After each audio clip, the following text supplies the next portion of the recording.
how are you has become a greeting, not a question. Like in work, at home, in life, we just need to be kind and we just need to have some empathy. Don't be afraid of saying you need some time. We all have mental health and we all have to look after it. Everyone is so different, so they all need support in different ways. The focus on well-being and people's individual mental health really should be at the top of everyone's priority list. It may seem like an enormous hurdle to overcome and there's no sort of light at the end of the tunnel, but there really is. Once you start that journey, it's just one little step at a time. Hello and welcome to this bonus episode of At Home With in honour of World Mental Health Day. In this episode, we hear the perspectives of 7 senior leaders from across the Knight Frank Global Network on how they manage their mental health, how their well-being has been impacted by COVID-19, and how they feel things can improve regarding mental health going forward. Mental health is an incredibly salient topic, and over the past 8 months, it's become a particularly pertinent element of all of our lives. Whether we've suffered from diagnosed mental health conditions ourselves, known a family or friends who have struggled or simply have experienced low or difficult times in our own lives, we all have a relationship with mental health, and there's never been a more important time to talk about it. Our guests in this episode include Alistair Elliott, our Senior Partner and Group Chairman, Maria Morris, the Head of Residential Sales at Knight Frank Middle East, James Clark, the Head of London Sales, Amanda Lim, Head of our Flexible Office Solutions team, Gary Hall, Head of Lettings, Lisa Nunn, Associate in our Strategy, Operations and Communications team, and Mark Harvey, the Head of our International Department. All of our guests are vulnerable and candid about how they've struggled in their own lives and offer practical advice on how best to look after your mental well-being both in the workplace and in your personal life. This is an incredible episode, so without further ado, let's get into it.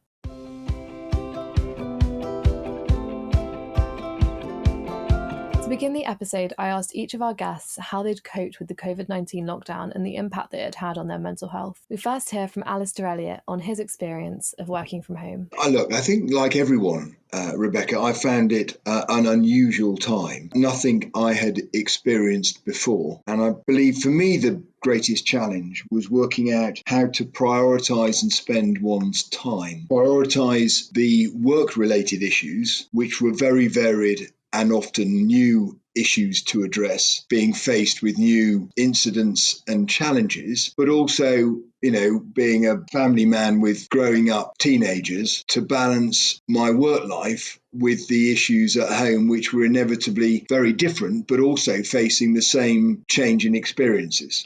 And how did you go about managing that balance between the work life and the personal life? Did you find it difficult at the start? Was there any almost teething problems with it, or did you find it quite easy to get into and work out as you went along? I think the first challenge I had was that I'd never worked from home. And when we got to the 23rd of March and we were all in the UK working from home, was working out how to draw a line between family oblique home life and work life. And that was really difficult. I thought there would be obvious breaks. There would be more family time and less work time. And if I'm honest, there was more work time and it was very difficult to justify that and present it to your family. I nonetheless got into a routine with identifying that my work time was at this bit. I was particularly focused upon exercise, something I'm quite keen about, but I became more disciplined in lockdown, and then making certain I attributed some time to family. I'm not sure my wife and boys would necessarily agree with the balance I created, but I nonetheless ensured I put things into categories as best I possibly could. Next, we hear from Lisa, who explains why lockdown knocked her a little bit off kilter when it came to the routine that helped her manage her mental health. Initially, when we first went into lockdown, I tried to look at the positives.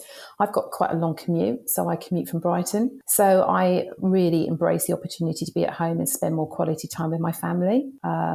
Family also included quality time with our boxer dog, Coops. Unfortunately, he'd just been diagnosed with heart failure as we went into lockdown. So he had been given a limited life expectancy and has subsequently, during COVID, passed away. But me being able to be there for him during this time was a huge relief for me. As the weeks passed, like many people, I definitely struggled, I would say, with the intensity of the Teams calls and the constant availability. I remember my husband coming into my office at one point around 7 p.m. asking me if I'd made a conscious decision to work my commute every day. And so sort of those Monday to Fridays also blurred, stretching into weekends at times. I was definitely guilty of not putting enough structure early on around my time. For James, lockdown posed an opportunity to focus more on exercise and look after himself a little bit more. So here's his perspective on what the period of working from home did for him. I think it's just highlighting the fact that it's there. I think we've all had more time. We've all had a break, as it were, from the rat race. We've had time to reflect, and I think we've had time to look after ourselves,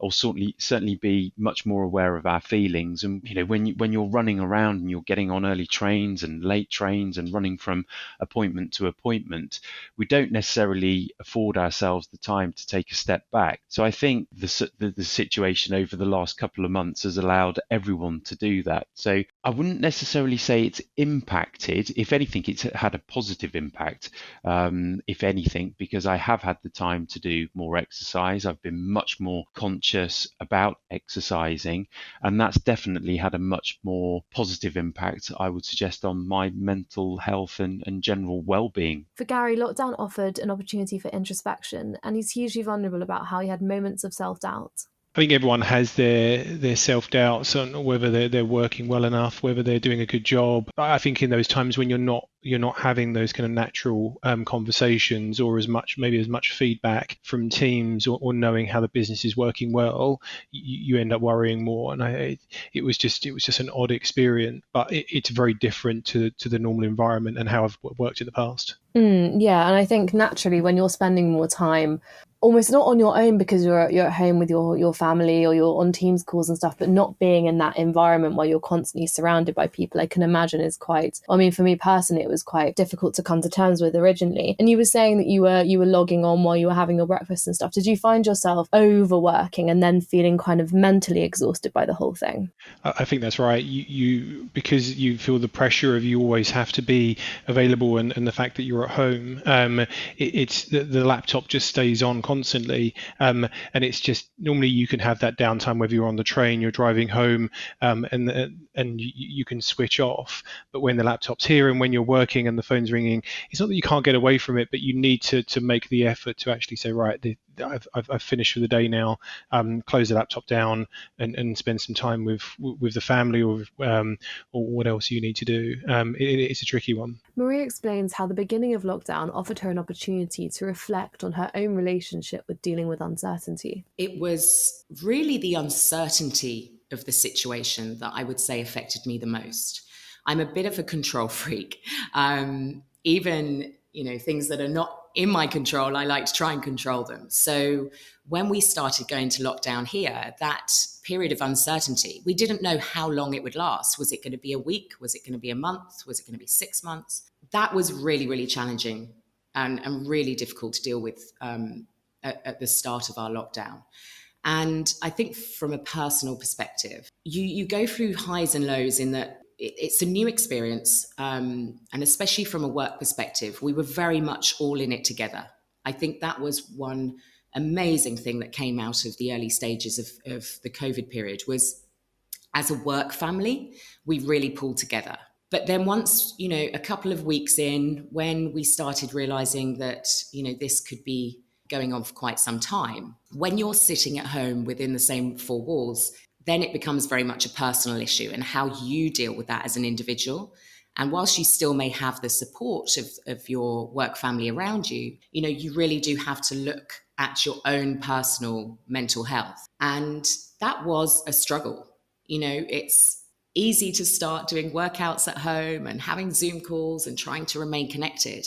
But there was always periods of time where you were on your own. And that was something that I really did struggle with. And the adjustment of that in the early stages was quite a challenge. But I think you then invest in your own self a little bit more. So when things started opening up here a little, it was making sure that I was taking time to stay active and go to the gym or go for a run or even a walk, just taking time to clear your own sort of headspace, and making sure that you're looking after yourself as much as those around you. A question I posed to all of our guests was how they managed their mental health on a more practical level during this period, whether they were struggling or whether they weren't. And Amanda Lim offers a really fresh perspective on this.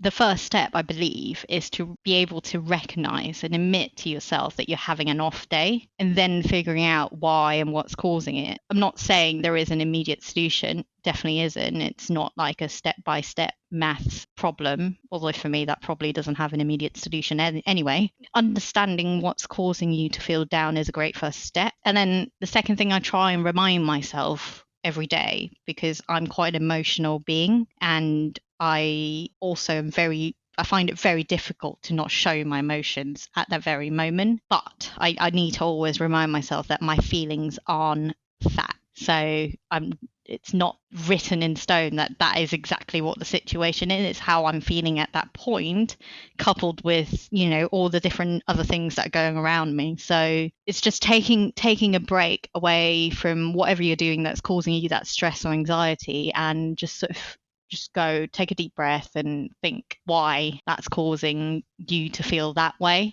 And I think from there, then you can sort of try and tackle it if you can. But if you can't, then it's just how things make you feel. And I don't think there should be a solution for everything. It's just not the way things work. Here, Mark reflects on the power of introspection and explains how he's leaned into it a little more over the last few months. It isn't always easy to be introspective, and I think I, like many, I'm sure, thrive on being busy and thrive on the stress, the challenge, the sort of the million miles an hour life that we lead. That in itself, I think, is sort of perhaps stopping us from having those periods of reflection, which I think are so important to have. They may not be the most comfortable moments, I hasten to add, but I think for me, certainly, the more time I can spend, shall we say, reconnecting, as I like to put it, with my inner self, be it heart, mind, soul, body, the better I feel ultimately. Whilst it may be a bit uncomfortable to begin with, it's time well invested.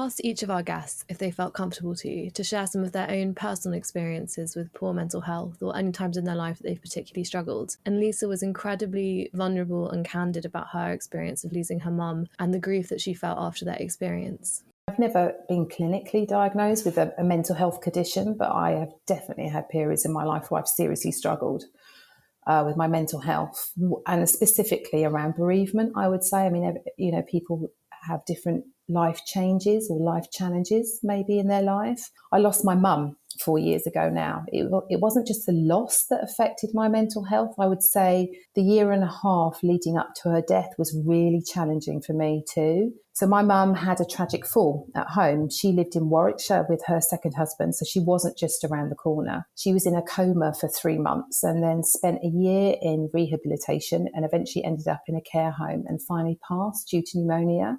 During this time, I spent many weekends travelling back and forth to Warwickshire to visit her. Sometimes there was some acknowledgement that she knew I was there, but I suppose I really lost my mum then. I really struggled with the guilt of not being there to care for her, not being able to see her as much as I wanted to, and also feelings of anger. I mean, her husband and I didn't get on with the family. He didn't make it easy for us as a family to see her when we would like. It was a real hard time. And every time, a deep breath, because it's funny, isn't it, with mental health, you still grieve, it still hits you. Every time I would come home from a weekend visit, my husband said it was like I was grieving for her every time I got home. My mum and dad historically had spent their entire life dedicated to looking after people with severe mental health and learning disabilities. Way back then, people in their day and age would be treated as if they had a disease and needed to be locked away from society. My mum and dad worked tirelessly to fight for people with severe mental health and learning disabilities to be rehabilitated in the community. So my mum always said that she never ever wanted to end up having someone looking after her 24 hours a day, having no purpose. It was no real existence, but sadly that's how she ended up. And I really do still struggle with that today. There have been so many proud moments as a family during these past 4 years. I really wanted to be able to pick up the phone and listen to my mum and her wise words, but there are so many times when only your mum will do. So I think with grief, it never goes away. There should never be a limit on when you get over it. When is the time? You just learn to adjust. But what I've learned from my husband and my family is the more you open up, the more you talk about it, the better you deal with it. People don't have crystal balls. You need to let the people close to you know how you're feeling. Otherwise, they can't support you in the way that they want to. Mark also spoke incredibly honestly about his own experience of grief and how this had an impact on triggering his depression. It's obviously a very difficult topic and so personal, and it evokes so many different emotions for me and of course everybody else who has been afflicted. I had a fairly sort of colourful upbringing.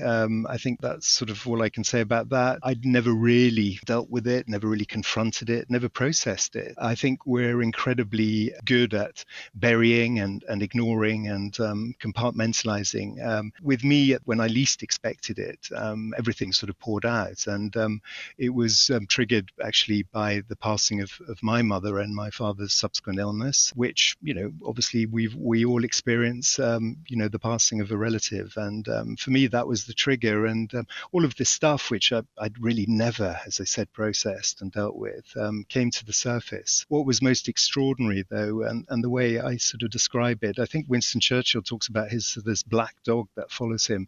For me, it was a very sort of deep depression, which I hadn't actually appreciated, had really sort of begun to take over me. And my analogy or metaphor is like a sort of a weed or an ivy grows ever so slowly around a tree and just gradually stifles it and cuts out the light. And it's a very, very slow process that you're not even aware of until the day it becomes absolutely apparent. And I hadn't felt sort of any real happiness for so long. That day, it all came out. I must say it was a huge shock, obviously a very emotional moment. But I think as soon as I'd addressed it and confronted it with the support of those around me, both my family and work, I hasten to add, Knight Frank were incredible. I had immediate hope. And that was the beginning of the healing process. I mean, it was sort of immediate. There was a long journey to follow, of course, but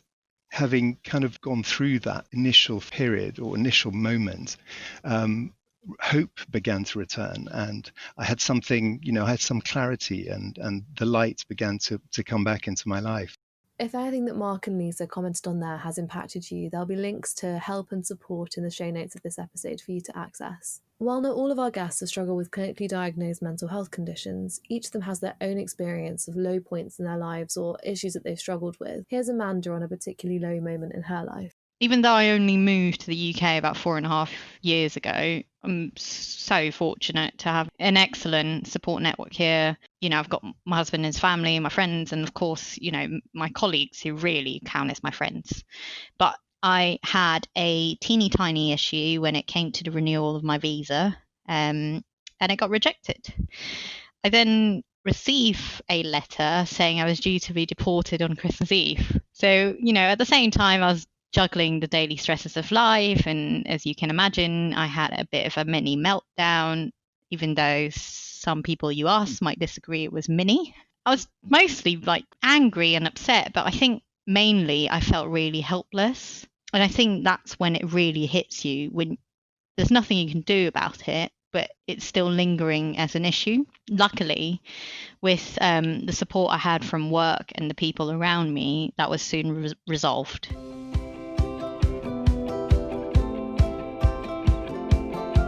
A topic that cropped up time and time again when I was conducting the interviews with this podcast was that we're all so quick to diminish our personal experiences and compare ourselves with those who may be struggling more. However, through doing so, we ignore the nuanced nature of our mental well-being, and this is something that James Clark discusses here. It's now in the public arena, mental health. It's not a bad thing. Everybody has it, just like they have physical health.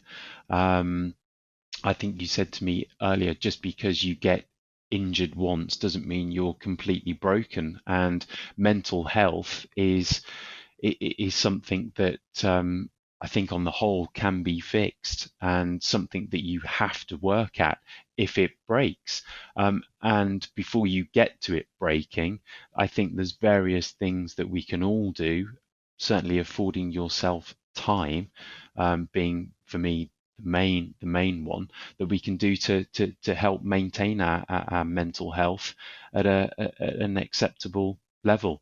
I think it's important to have friends and family around you. I think it's good to work in an environment that is almost like a flat hierarchy, as it were, in terms of being able to speak to whoever, whenever, and having the confidence to know and understand that you're not going to get shot down or looked upon in a different way if you do have an issue, because we all have issues, whether we like to admit them or not. We all have vulnerabilities, we all have mental health, and we all have to look after it. And as I say, there are certain things that we can all do, certain disciplines I think that we can all do that can help maintain that, which is hugely important, I think, if you want to be successful.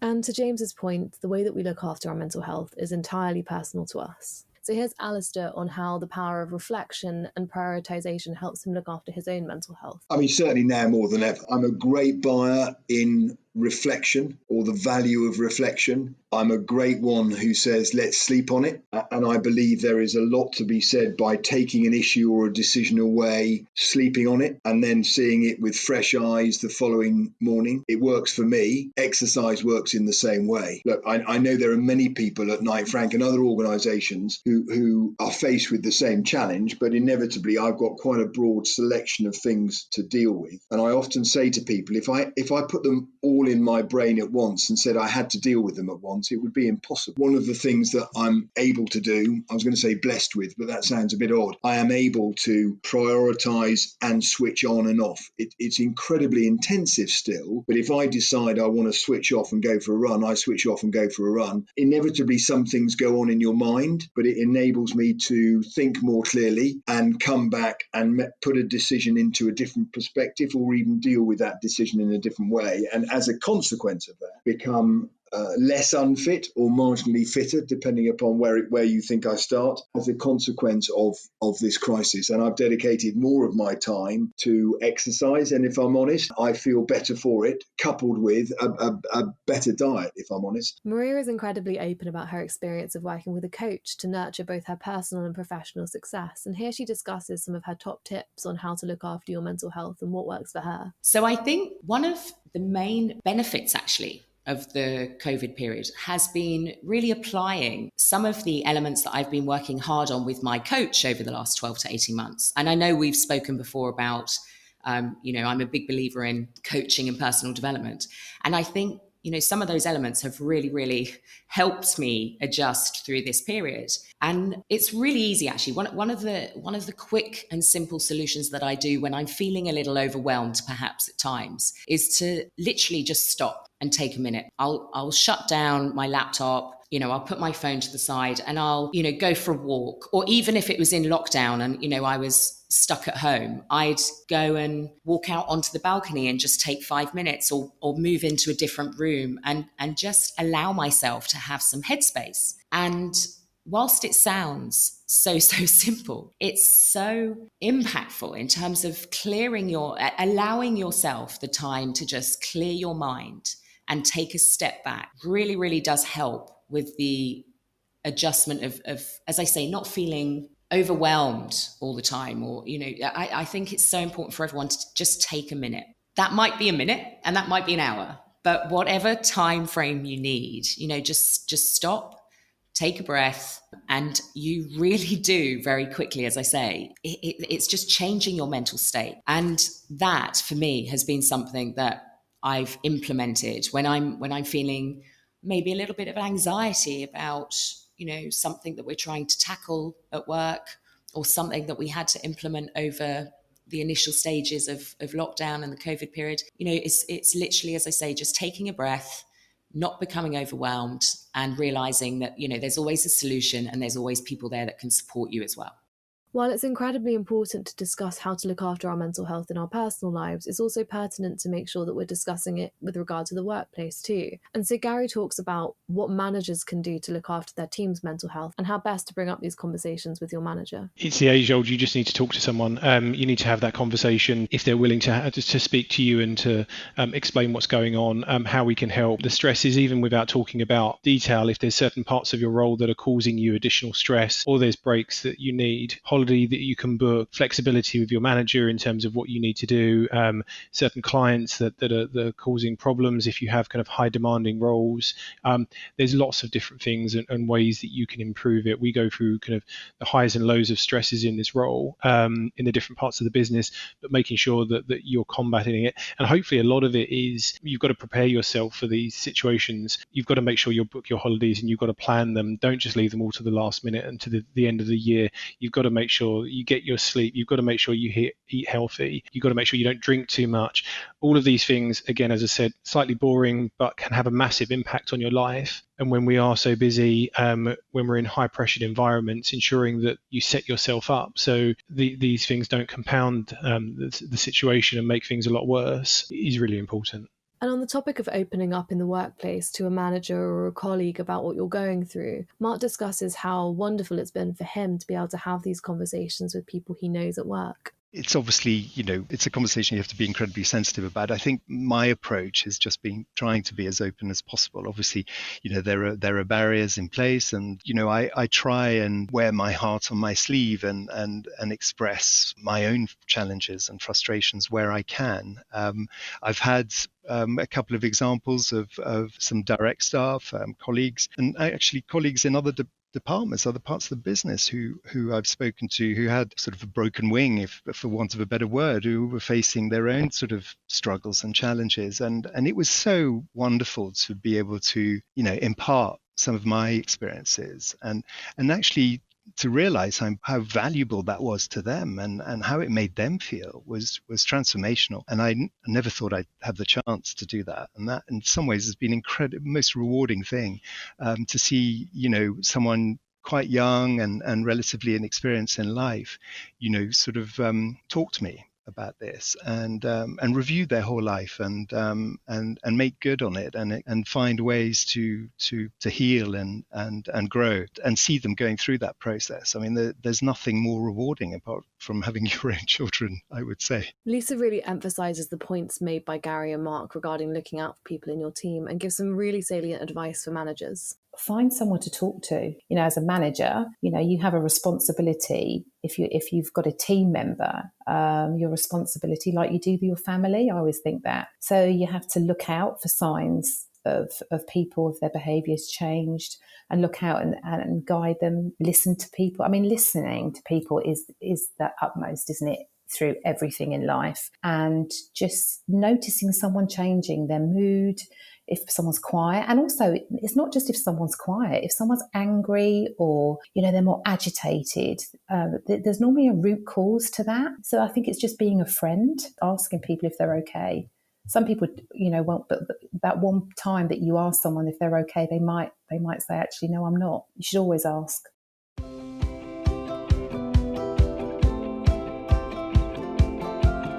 The final question I asked everybody who came on the podcast was whether they had anything else they wanted to discuss. And each of our guests took this in a different way. Some gave their perspective on where the future of the conversation should be, and others gave advice on how best to manage your mental health. So here's a few of the extracts of what people said when I asked them that question. I'm consciously aware, particularly given the last 6 months, that I'm not able to understand, nor do I pretend to understand, how this last 6 months has affected people, in their work life or in their home life. And please be assured that I'm not making any assumption that it has or hasn't affected people. I am aware that there will be a range of different experiences. And unless you are able to engage with us directly or indirectly, we may never be the wiser. So please just take a moment, work out a plan of the immediate next steps. And if we can help, make sure we are engaged so that we can do all we can to possibly help,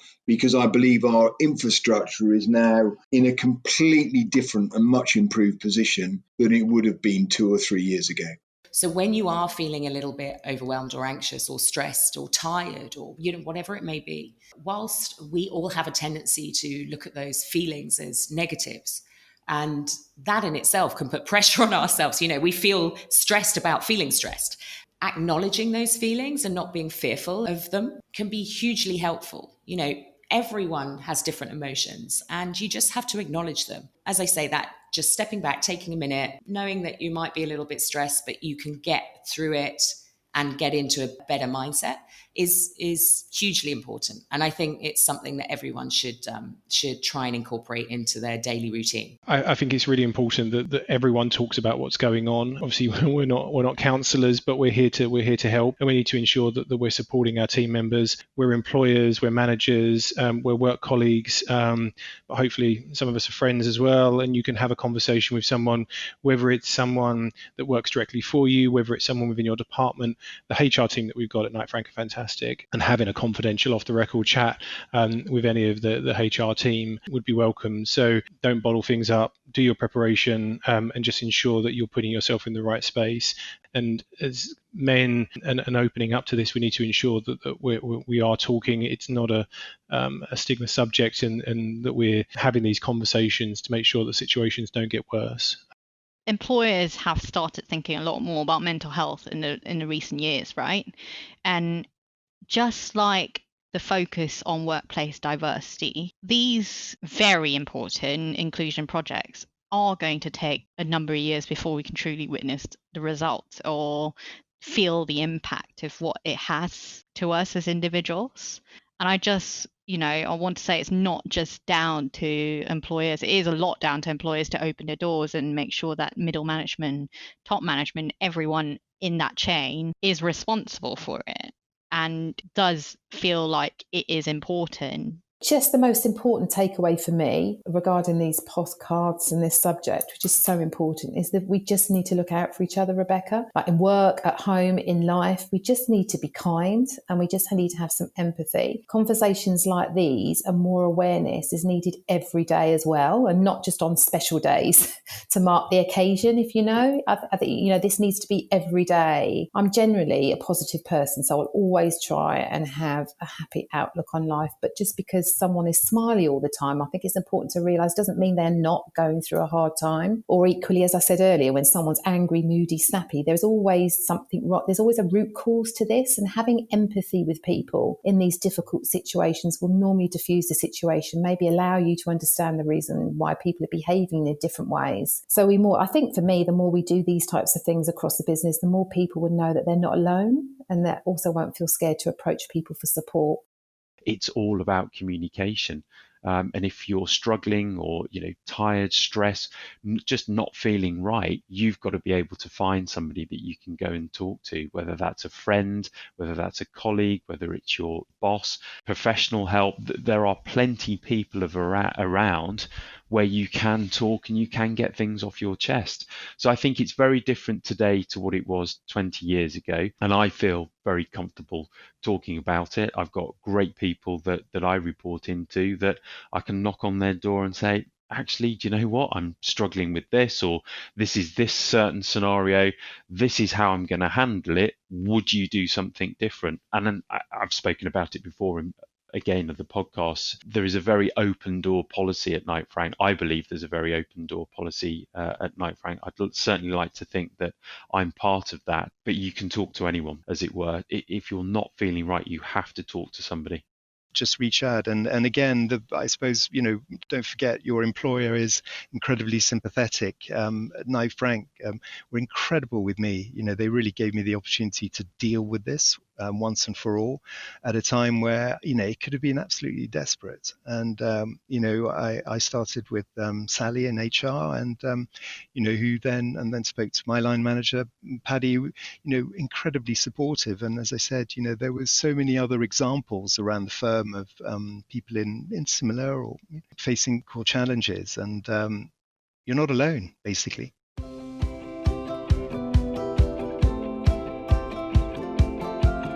There were so many more quotes, anecdotes, pearls of wisdom, resources, tips that I could have put in this episode. Our guests could have talked for hours and hours about how important mental health is and how important it is to everyone at Knight Frank that we look after our mental health and how much they are here to support us. But I really hope this podcast will act as a resource to help anybody who is struggling with their mental health, be they at Knight Frank or another company or at school or at university, because it's so important that we discuss these topics. And no matter what stage of your life you're at, whether you're a CEO, a graduate, a student, we all have mental health, and it's never been more pertinent for us to discuss it. If you're looking for further resources on how you can help with your mental health, there'll be lots of links to places you can go in the show notes of this episode. If there's one key takeaway from this episode, I would say it's to remember that you're not alone, and no matter what you're struggling through, there is always somebody who'll be there to listen. Communication is the most important thing when it comes to mental health, and as cliche as it sounds, a problem shared really is a problem halved. So thank you so much for listening to this episode, and thank you to our guests for taking part. We'll be back on Wednesday with another episode of At Home With, so make sure you're subscribed to get it in your podcast feed.